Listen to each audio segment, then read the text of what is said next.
Thank you. I can't tell you how delighted I am to be here. I believe in this industry, I believe in life insurance, and I believe in you.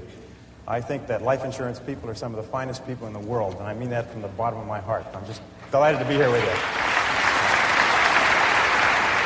It was not always thus. Many years ago, I had different ideas about life insurance when I was younger and foolish. And about 7 years ago, a friend of mine took me out for lunch and introduced me to a life insurance agent who is here in the audience today. And he asked me a few questions, and I gave him a few answers, and he called me up a few days later. He said, "Why don't we get together for lunch again?" So I thought that was pretty good. I could use a free lunch at that particular time of my life. So he took me out for lunch, and we had lunch, and he took out his folder, and he had prepared a proposal for me, and he said, "Based on everything that you told me, I think that what you need is $1 million worth of life insurance." My heart almost stopped. Look, I said, if it's the lunch that's the problem, I'll pay for the lunch. I said, look, I got $100,000 worth of life insurance. If something happens to me, the house is paid off. My wife and my children have the house free and clear. Well, he explained to me that that's not a sufficient answer, that they're going to have to go to school and they're going to have to eat and things like that. I said, yeah. I said, look, I'm not going to gamble against myself. I'm not going to, pay money to bet against myself surviving. So he explained that away, and I gave him every objection that you could imagine. I don't care how many objections you've heard, I gave them all to him. And he answered them all, just sort of like a boxer, just going boom, boom, boom. Well, finally, I was still determined I wasn't going to buy it. I said, okay, you've answered every question, but tell me, give me one reason why I should buy $1 million life insurance policy. And this is what he did. He folded up his stuff, he put it aside, folded his arms, and he leaned across the table, and he said, "Brian," he said, "you're simply too important a person to have anything less than $1 million in life insurance." Well, I looked at him and he looked at me, and the thing was, he meant it. I asked him last night, as a matter of fact, and he assured me, yes, he did mean it. And I couldn't argue with him. What was I going to say? No, I'm really quite insignificant and unimportant. And no, so I said, can you make monthly payments? And he said, yes. So I took the insurance. Now, that's not the important thing. The important thing is that after I'd bought the policy, and I never regretted it for a second, no buyer's remorse, something happened to me. And I pass this on to you because I think that you should all sell $1 million policies. Because when I walked away with that policy, I felt like $1 million person. My self-image... You know that your outer life reflects your inner life. We all know that. My self-image changed. Instead of being a struggling business person with family responsibilities and too many bills and not enough money, I was $1 million person. When I signed a loan application, and I signed quite a few, I could put down there, insurance, $1 million. I started to think about that. If something happened to me, my family could live in style for life. I didn't think that I was worth more dead than alive, but I felt like $1 million person. And you know something? Over the years, the inner became the outer. And now I'm a $1 million person on the outside as well as on the inside, and I'm sure that being sold that $1 million policy had something to do with it. So don't sell it for yourself, sell it for the person. Because there's nothing better than to have $1 million policy and to walk around knowing you're $1 million person. Now, 3 years later, Gordon came back to me and sold me another $1 million worth of insurance. This time, permanent life. It's getting harder. But I want to tell you how much I believe in this industry. Last night, I just paid the deposit check for $2 million more of life insurance. I think it's an opportunity. I believe in life insurance. Anyway, did you ever stop and ask yourself, why is it that some people are more successful than others? Why is it that some people make more money, live longer, have better relationships, while the great mass of men, as Thoreau said, live lives of quiet desperation? When I was 15, I set out on a lifelong journey to find the answer to that question. Why are some people more successful than others? You see, when I was growing up, my family never seemed to have enough money. My parents grew up during the Depression, and I heard the same things over and over again throughout my childhood. We can't afford it. We can't afford it. We can't afford it. I don't know if you heard that when you were growing up. It seemed to be the national anthem. I was not a great student. I passed out of high school when I was 18. I say passed out because, rather than graduated, because that's what happened. I passed out in the half of the class that made the top half possible. The person in front of me, and there's a lot of people out here in the same half. The person in front of me on the stage and the person in back of me received diplomas, and I got a leaving certificate. When you open it up, it says, goodbye. And that's what they meant, goodbye, don't ever come back. Anyway, since then I've traveled and worked in more than 80 countries on 6 continents. I've sailed on all the great oceans. I've been around the world 2 or 3 times. I became fluent in French, German, and Spanish. as well as learning to get along in several other languages. When you need to eat, you learn. Anyway, I started off as poor as I could be, searching for the secrets of success. And over the years, I've read and studied for over 30,000 hours in business, economics, psychology, philosophy, religion, metaphysics, and history to find the secrets of success. And I'm happy to say that I eventually found the answers I was looking for. Today, I live in a $1 million house on a golf course in Southern California, and I have business interests in 9 countries. Today, I know and I've proven that success in any field, including this field, is as predictable as the sun rising in the east and setting in the west. And my purpose in speaking with you today is to share with you some of the most important things I've ever learned. However, as Aristotle once said, you can't teach a person something that they don't already know.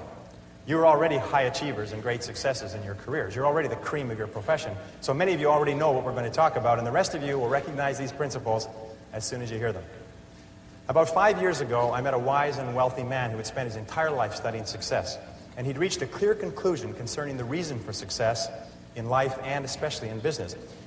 He's dead now, but I'll never forget what he told me, because I immediately recognized that he put the finger on my reason for success and yours, as we'll talk about in a minute. He said the key to success was to set a goal and then to stay with it until you achieve success in at least one important thing. He said that your subconscious mind will then accept that success experience and store it as a pattern, like a template. And then from then on, your subconscious will drive you and direct you and guide you to repeat the pattern of success in other things that you attempt. Another way of saying it is that nothing succeeds like success. Psychologists have demonstrated that achievement brings you a natural high. Once you've experienced your first great success, then not only are you unconsciously programmed to repeat it, but nothing else will ever give you the same wonderful sense of satisfaction. All high achievers know that. Anyway, I learned the truth of this idea many years ago when I first started traveling. I spent 8 years traveling around the world. And in many ways, a trip or a journey is a metaphor for life. My first big trip was that, and much, much more. It had such an enormous impact on me that I've never really gotten over it. My whole life has been different as a result of what I call the Sahara crossing. Let me tell you about it. When I was 18, 3 friends and I decided we'd go off and see the world. We were well out of high school, and we were laboring in sawmills on the West Coast. This is in 1963, and a lot of our friends were heading for Europe to travel around with backpacks. So we decided to do something different. You see, nobody else was going to Africa, so we decided we'd go to Africa. Of course, it never occurred to us to ask why it was that no one else was going to Africa. And that was our first mistake. After working and saving for a year, the 4 of us piled into an old 1946 Chevy and drove out of Vancouver, bound for Montreal via Toronto. Actually, we just passed a couple of blocks from here on our way on that trip. It was late at night when we left. It was pouring rain. We were all 20 years old, and we were off to see the world. Anyway, I learned later that almost every great venture begins with an act of faith, like driving into the dark, into the unknown. In a way, nature protects us by shielding us from knowledge of the difficulties and obstacles that lie ahead. Because if we really knew all the problems we would face, the setbacks, the suffering, the temporary failure, and the disappointments, many of us would hesitate about ever even starting out at all. And our plan was to drive across country to Montreal, get jobs on ships to work our way across the Atlantic, and then head south across Europe to Africa. Pretty basic plan. However, as it happened in Montreal, one of the guys decided to give up and go home, and so he left us. Well, that left 3. The other 2, after one day, I still remember that, after one day of looking for work on the waterfront, decided to quit. Decided to quit trying and to spend their limited savings to pay their way across the Atlantic, rather than to work their way. I tried to talk them out of it. I told them that quitting is a habit. If you quit the first time you run into difficulties, you'll always quit when the going gets rough. You will, in effect, establish a pattern for failure rather than a pattern for success. But their minds were made up, so we split our savings and they took passage on a ship to England. I worked on a construction site in Montreal, hauling heavy things for the entire winter, and then I got a job on a Norwegian freighter out of Halifax in late February and arrived in England in mid-April. As I had predicted, my friends had quit and stayed in England working at odd jobs. However, we soon made up, good buddies again, and once more we headed for Africa.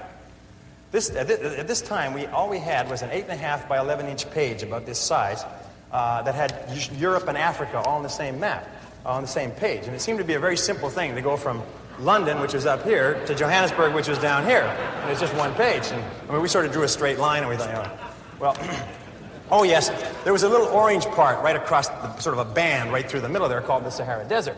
But we thought, well, we'd just whip over that and get down to the green part on the map. There's no problem. I'm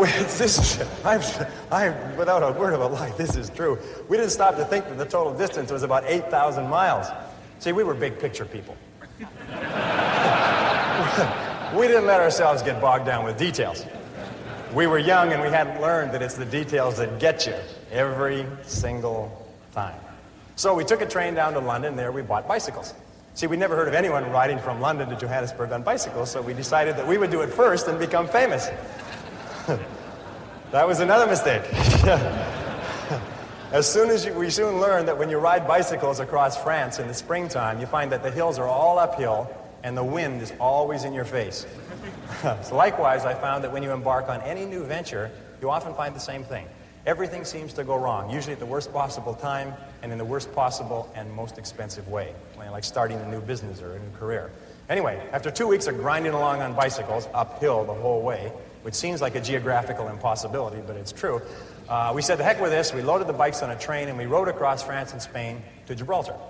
There we sold the bicycles and bought a Land Rover with our last dollar.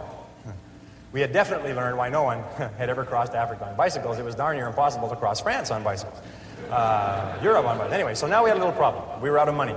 We'd exhausted our meager finances buying the Land Rover, and we didn't have enough money for fuel and equipment. So we all sat down. We considered ourselves great writers at that time. We all sat down and wrote letters to everybody that we knew, pleading for money, telling them how desperate our situation was. Sitting here looking across the Straits of Gibraltar to Africa. All we needed was just a little bit of money to get us over there. Anyway, eventually we got a little bit of money here, and a little bit of money there, and then we got one big score. I'll never forget this. An uncle of Jeff's that he'd only seen once in his life sent us 100 pounds. 100 pounds at that time was $300, worth more than $1,000 today. And we were ecstatic. We were saved. So this is another lesson. Nobody ever makes it on their own. One of the great lessons of life. We all need help from others to get over the rough spots on the journey of life.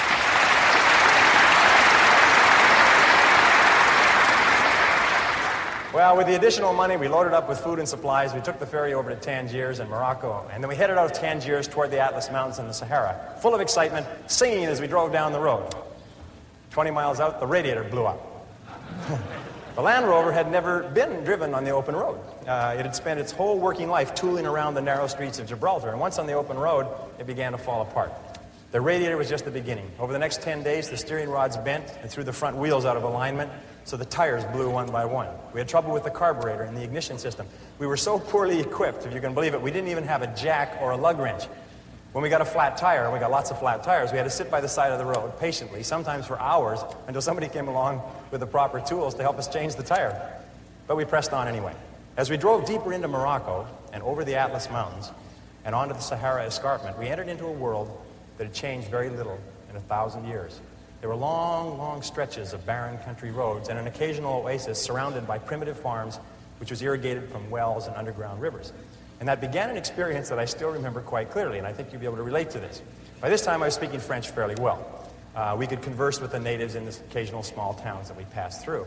And in one town, early in our slow, halting trek across Morocco, someone asked us where we were headed. And we told them that we were going across the Sahara and into Africa. And he said, "Oh, no." He said, "You can't do that." He said, "You'll die in the desert."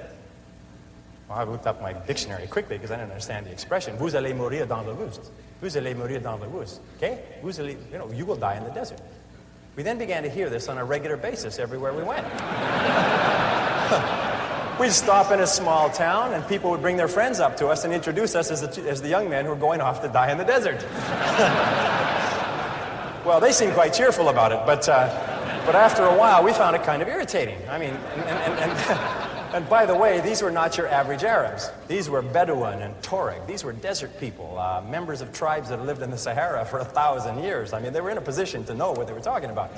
And I learned a valuable lesson from this. I learned then, and for the rest of your life, whenever you try to do something out of the ordinary, people will line up to tell you that you can't do it, why you can't do it, that you'll lose your time, you'll lose your money, that you will, in effect, die in the desert. Even people who should know better will try to discourage you. To achieve anything greater worthwhile, you must train yourself to rise above these people, ignoring them and pressing on towards your goal regardless.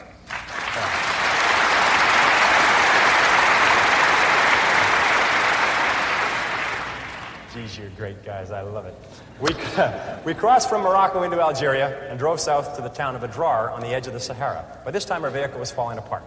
And with the cost of repairs and gasoline and food, we'd almost run out of money again. One of the guys, sick from dysentery, decided to give up. He took his money and his belongings and he hitchhiked to the Mediterranean, 500 miles north and then back to England. That left two of us.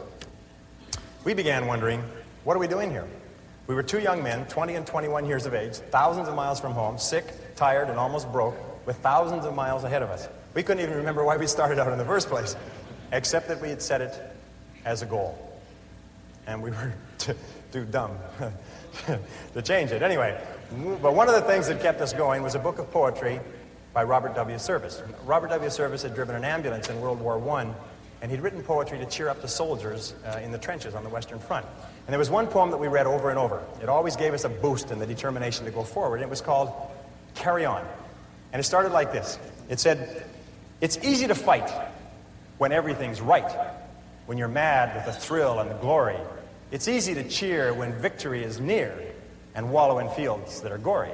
It's a different song when everything's wrong, when you're feeling infernally mortal, when it's 10 against 1 and hope there is none. Buck up, little soldier, and chortle.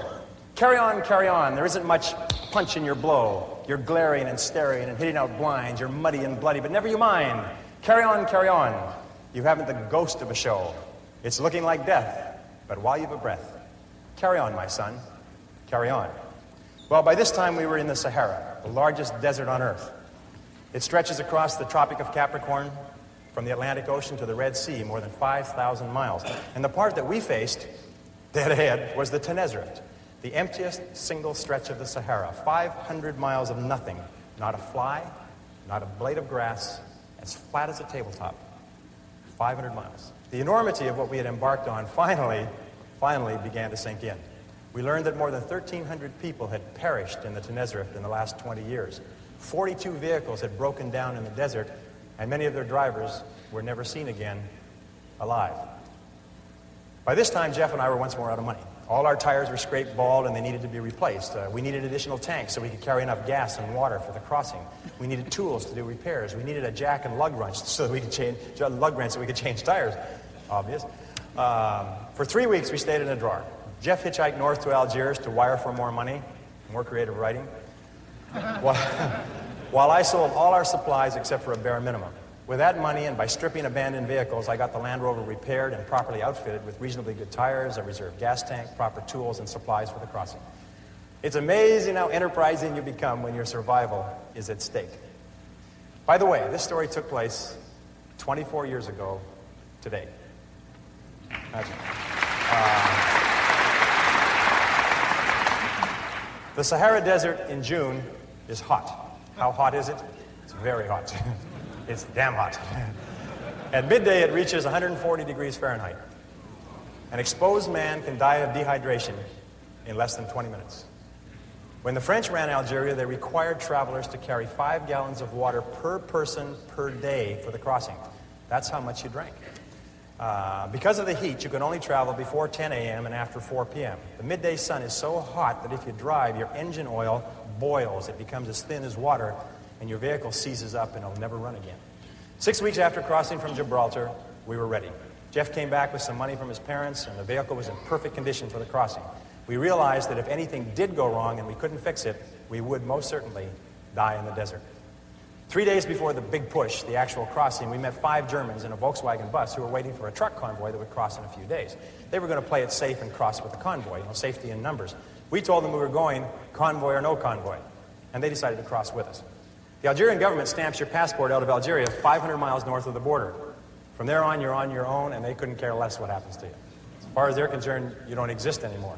So we set out, and I remember this clearly, we set out at sunset on a Thursday, following La Piste, which is a French word for track, a very accurate word, track, that led straight south across the desert. We drove through the night. As we drove through the night, about 50 miles out, our troubles began. The Germans' vehicle sunk in and started to get bogged down in the fine sand that had blown over the track. And it also began to break down mechanically. It started getting sand in the carburetor and everything, and it began to delay us hour by hour. We had to get across the 500 miles in 2 days, or we'd be out of water. So we pressed on as fast as we could. But over and over, the German vehicle got stuck, and we had to stop and drag it out with our 4-wheel drive Land Rover, losing time and using precious fuel. Jeff and I took turns driving the Land Rover while the German vehicle drove parallel with us across the flat wasteland. And we kept ourselves motivated by quoting the poem, Carry On, back and forth to each other. And the next verse goes like this: And so in the strife of the battle of life, it's easy to fight when you're winning. It's easy to slave and starve and be brave when the dawn of success is beginning. But the man who can meet despair and defeat with a cheer, there's the man of God's choosing. The man who can fight to heaven's own height is the man who can fight when he's losing. Carry on, things never were looming so black. But show that you haven't a cowardly streak, and though you're unlucky, you never are weak. Carry on, brace up for another attack. It's looking like hell, but you never can tell. Carry on, old man. Carry on. By morning,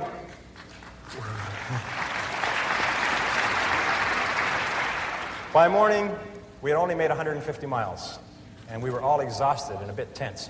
There was an abandoned army fort in the middle of the desert, and we had hoped to shelter there from the midday sun in one of the empty buildings, and now it was too late. The sun had begun its implacable climb up the eastern sky. Still, we hurried on. So fortunately, you couldn't get lost crossing the Sahara in the daytime. The track across the desert is marked by black 55-gallon oil drums located every 5 kilometers, which is exactly the curve of the Earth's surface. You can always, as you drive, you can always see 2 oil barrels, the one you just passed and the one you're heading for. So all you have to do to cross the biggest desert on Earth is to take it 1 oil barrel at a time. Of course, traveling at night, if you wander from the piste, if you wander from the track, you can get lost in the desert and drive until you run out of gas. And many people have died that way.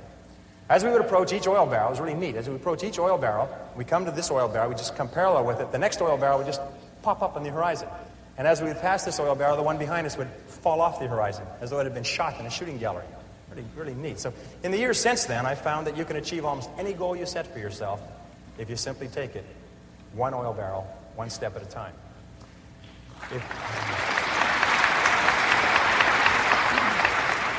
If you go as far as you can see, you will then see far enough to go further. Now the sun really became the enemy. It sat on the horizon like a big, evil, yellow cat, and then it began to rise inexorably, getting hotter and hotter as we raced south. The temperature grew hotter and hotter. Finally, at 9:30 a.m., it reached 110 degrees Fahrenheit, and the vehicles began coughing and stalling. We signaled between the 2 vehicles and agreed to stop and wait out the heat, right there in the middle of that 25,000 square mile parking lot. You never felt so small in your entire life. I'll never forget that day. Hour after hour, we sat in our vehicles like sitting in a bake oven, prostrate from the pounding heat of the sun that reached 140 degrees Fahrenheit by noon and seemed to stay there forever. We drank quart after quart of water, our throats going bone dry minutes after gulping down a full canteen. It was worse outside, so we just stayed in the vehicles and suffered hour after hour. Finally, as the afternoon wore on, the temperature slowly began to fall. By 4 p.m., it was down to 105 degrees. When it finally got below 100 degrees Fahrenheit at 5 p.m., we started on. But now we were racing the clock. We only made about 200 miles in the last almost 24, and we still had 300 miles to go. There was a small oasis, an army post on the other side of the desert, and we knew we had to get there before the midday sun caught us again. We hadn't slept since Thursday morning. It was now Friday evening. We pushed on over the desert, but the Germans' vehicle kept breaking down. All night, exhausted, we worked to get the Volkswagen bus with the Germans across to the other side. We were both desperate and scared. We knew that we could not last another day. Our water was almost gone. When the sun rose slowly on Saturday morning, we were still struggling with the Germans' vehicle. Finally, at 9 a.m., with 20 miles to go, their vehicle broke down for the last time. We quickly abandoned it. We loaded the 5 Germans in the back of the Land Rover and headed for the fort and the oasis. An oasis, by the way, is a place where there's one well with a bucket. That's an oasis. It was further than we thought, but we made it just before the heat forced us to stop. We were all aware of how close we had come to actually dying in the desert. Those Arabs knew what they were talking about. So we sat out the heat that day in a native hut near the fort, and then we went back that evening and towed the Volkswagen bus into the army post. We had done it. We were over the Sahara. We hadn't slept for...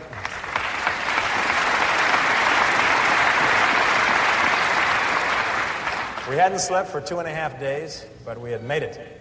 Now, I won't go into the details of what happened on the rest of our trip across Africa, except to say that we did finally get to Johannesburg 2 or 3 months later. I won't trouble you with I won't trouble you with how we had to cross 2 countries illegally with the police and the army on orders to shoot to kill if they saw us. And I won't go into how we were almost killed under the boots and rifle butts of a mob of soldiers in the Congo. That was another close one. And I won't talk here about the experience of meeting and working with Dr. Albert Schweitzer in his hospital village in Lambrini. No, I'll wrap up this story here by telling you what I learned about life and success in the Sahara crossing. Here are 7 rules you can apply to any challenge that you face in achieving anything you desire.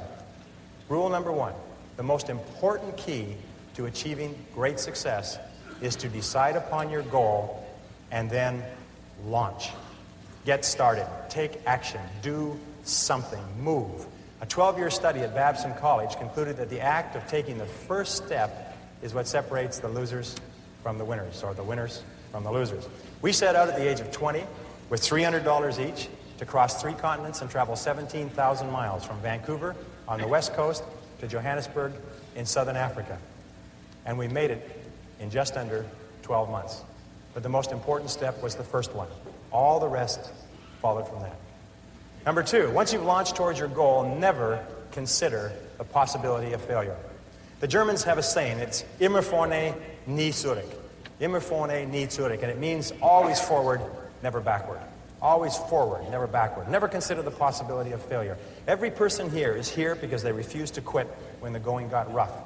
Your ability to persist in the face of setbacks and disappointments is vital to all great achievement, and it's always a decision that you make. It's not the external environment, it's always the internal environment.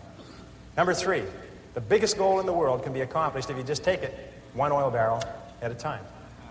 Thomas Carlyle once wrote that our great business is not to see what lies dimly at a distance, but to do what lies clearly at hand.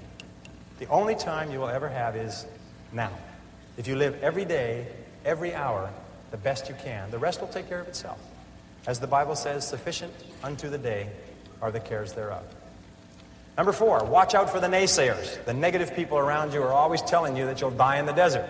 Get around positive people. Get around winners like people in this room. Fly with the eagles and refuse to listen to objections and reasons why you can't succeed. Someone once said that if every possible objection must first be overcome, nothing will ever get done. And truer words were never spoken.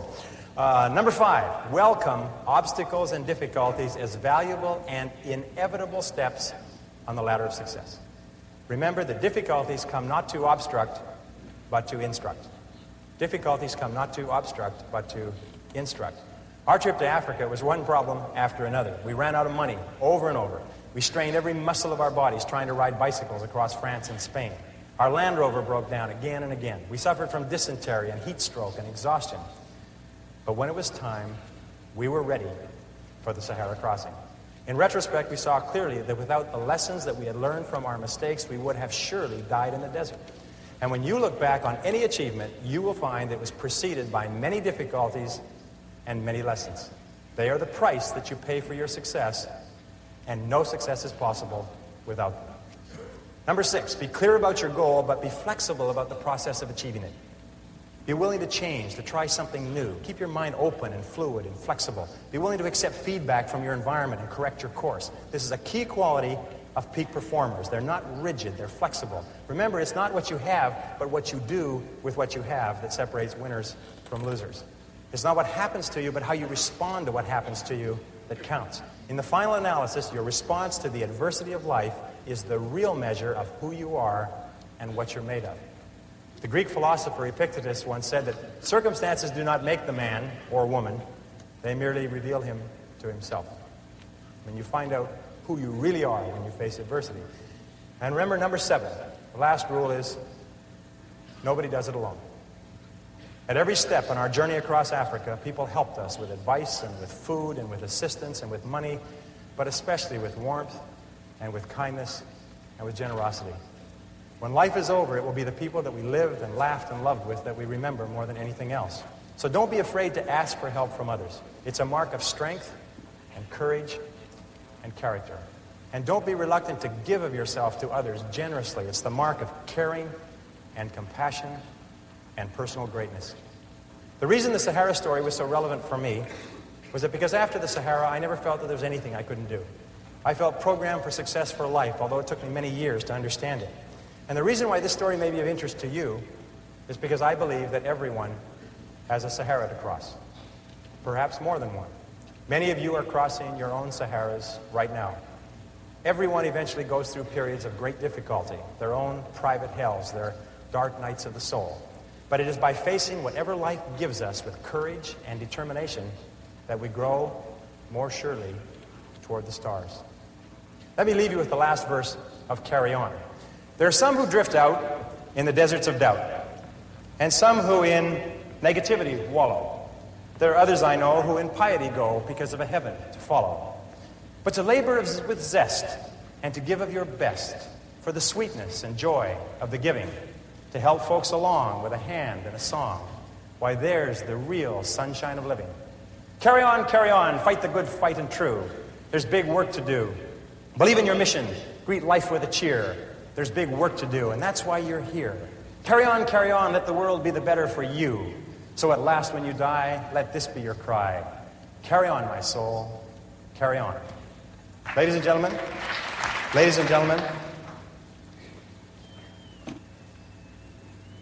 if you will resolve, with whatever life hands you, to carry on, there is nothing that can stop you from achieving the greatness for which you were created. Thank you. Here.